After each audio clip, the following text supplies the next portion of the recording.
What is up, guys? It is Invisible Creeper 3 back here for another video, and I'm not on Mario Kart, or not Mario Kart Wii, New Super Mario Bros. Wii. Right now I'm on Mario Kart 8 Deluxe, and I don't have a Wii U, so this is why I'm using a Switch controller, because it's the Deluxe port. And today I will be making a list of my top five favorite courses, or favorite racetracks in this game, starting with the second level in the Egg Cup, which is Excitebike Arena. Now this is number 5 on my list. Oops, dropped my controller. For one big reason. I've played, so for Nintendo Switch Online, because I have it, don't judge me, there is this app you can get where it gives you, like you can play like Nintendo Entertainment System games, and well, like the original Nintendo System games, and even Super Nintendo games.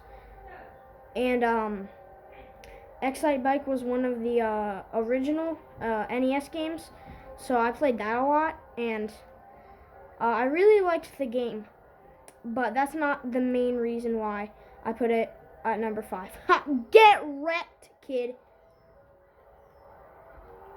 Instant karma. But anyway, every time you go through this map, it changes. Wait. Okay.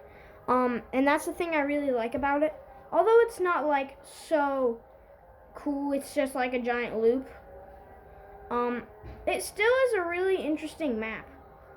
Like how it changes all the time, and even though this, like, the Switch games aren't always perfect, and are you kidding me? And like, it's cool. Like, there are some crappy Switch games out there. Like, I don't know. I don't really know, because I don't really know. But there are some crappy Switch games out there that aren't like fully developed. And although it's Mario Kart 8, well, basically Mario Kart 9, because it's the deluxe port of the 8th game, it is really cool seeing how this map changes every time you go through it, which is the main reason I put this at number 5. But, well, that's the reason I put this at number 5. But number 4 is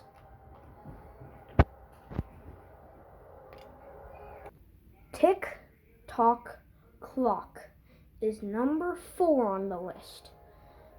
And this track is just simply astounding. The attention to detail, like I said, is astounding, and just, I mean, it's so cool how you can drive on the like hands. That, I think that's for the clock. I think that's really cool. Like, here, I'll show you right here. Now, sometimes it can be risky, but still, it's really fun. It's really satisfying if you do pull it off. But I mean, this definitely, I know it definitely isn't one of my definitely isn't just one of my favorite courses. Like, if I didn't put this on the list, just why?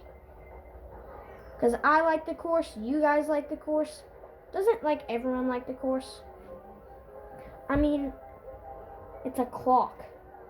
We'll never know why Nintendo is obsessed with clocks, but I'm honestly fine with it. Because, you know, clocks are cool.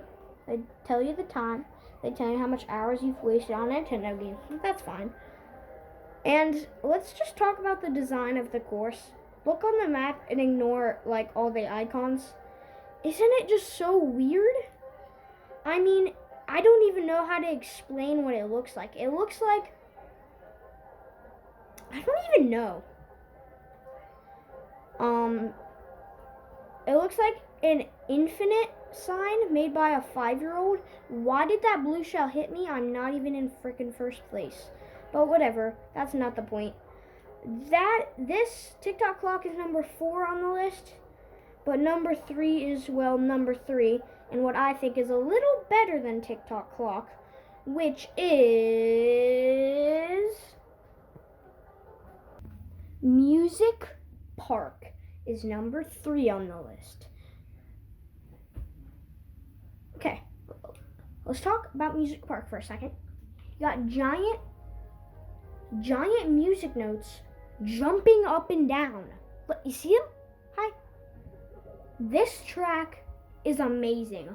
Not to mention the music. Just wait for it. Listen to this music when I start going. Just listen.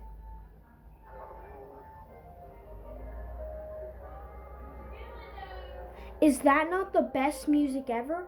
Ignore my mom just saying that. But it's sick music, and you can play some of the instruments, like the piano I was just driving on. Like, it's so awesome. And then there's all the piranha plants that could hit you if you get in their, like, shadow or whatever. And you can play the xylophone, and you can play the other xylophone, and it is just cool. Like, I mean, I get this was in Mario Kart 7, which is cool because, you know, gotta give Mario Kart 7 some recognition. Also, you can trick when the music notes jump. Also, not to mention, music notes jumping up and down. Is that not cool? I mean, honestly, just this map is really cool, or track is really cool, but just by itself. And I'm really glad it exists, because if it didn't exist, it'd make the game much, much more bland and not worth paying for the second time. Oh, yo, I just noticed when if a lightning bolt hits, it hits the piranha plant. Well, that's cool. I never noticed that. But this is number 3 on the list. Number 2 is Rainbow Road number 3, or number 2, or number 2, or number 1, or whichever one you want to call it. But this is the N64 Rainbow Road, and I put this on the list because of all 3 Rainbow Roads, I think this is the coolest one. Now, I know on Mario Kart 64, a lot of people had problems with this because, you know, oh my gosh, it's so long and so boring and crap. Well, this version of it fixes all of those problems. It ain't boring anymore. There's these star things you can go through. There's obviously all the fireworks of all the characters. It's just so cool. And I honestly think this is the second best track in the game. There's also the floating train. Don't know if I mentioned that. A giant chain chomp just flying around. And also, I love the reference to Mushroom City on the bottom. I mean, look, it's Mushroom City. I think that's a pretty cool reference. But anyway, back to the track. This fixes all the problems the original had. It's not boring anymore. It's just cool. Honestly, looking down at Mushroom City, it kind of reminds me of Boondoggle City for no reason.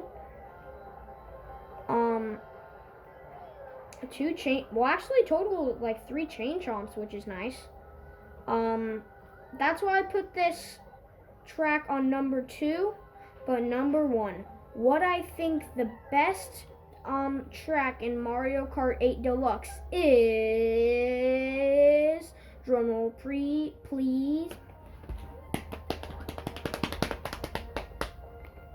So what's better than all the tracks I've mentioned so far? What's better than, you know, everything I've mentioned?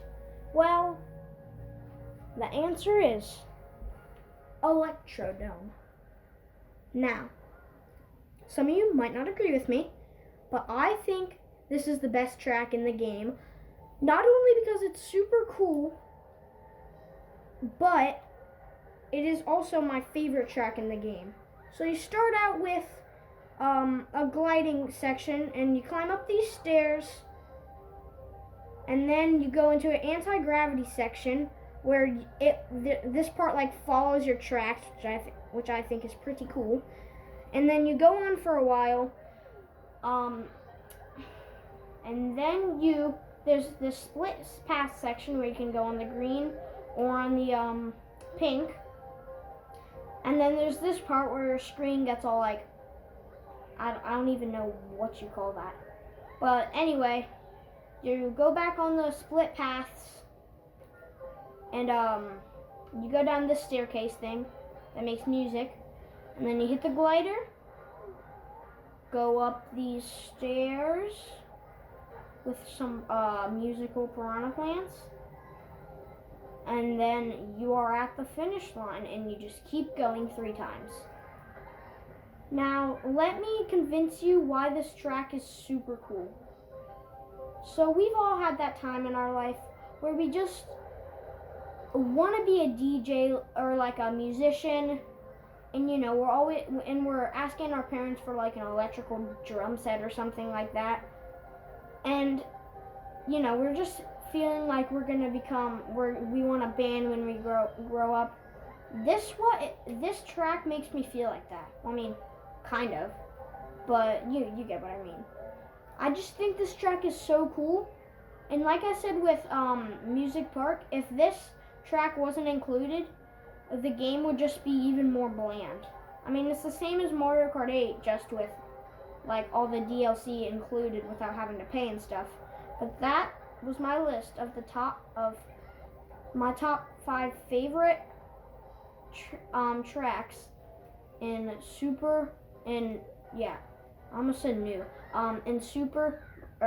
in Mario Kart 8 Deluxe. I hope you guys enjoyed this video. Be sure to click the like button when you're done watching this in a few seconds. Subscribe, please. It'd make my day if you would. Stay fresh like the Inklings in Splatoon 2 or Octolinks, depends. And I hope you guys have a great rest of your day. Peace!